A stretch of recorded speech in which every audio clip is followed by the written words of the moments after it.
මගෙත් එක්ක ගලේ දේවල් වඳින්න යන්න. අපි මේ ගලේ දේවල්ට යන මුල්ම හේතුව උනේ අපි කායක ගද්දී පොරොන්දු වුණා ගම්භාර දෙවියන්ට පූජවට්ටියක් දෙන්න. ඉතින් ඒ වෙනුවෙන් තමයි අපි මේ යන්න ලෑස්තිය. මේ තියෙන්නේ අපි ගලේ දේවල්ට ඇතුල් වෙන තැන.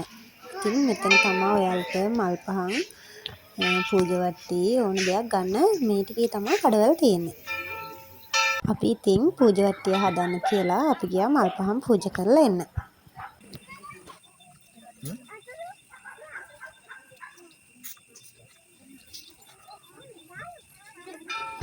මෙතන තමයි ගොඩක් අය තමන් බාර ඔප්පු කරන්න කෑම බීම දෙන්න පොරොන්දු වුණාම මෙතන තමයි බෙදන්න තියෙන්නේ. එතන ඉතින් අපිට ගිහිල්ලා බෝලුමේ අරගෙන කන්න පුළුවන්.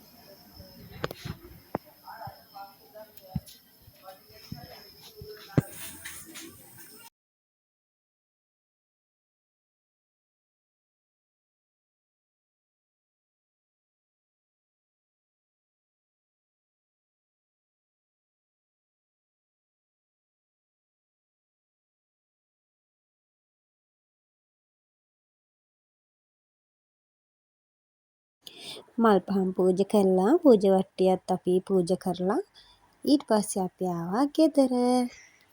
ඉතින් වීඩියෝ එක හොඳ නම් ලයික් එකක් දාලා කමෙන්ට් එකක් දාන්න. අදට ගිහින් එන්නම්. හැමෝටම සුබ දවසක්.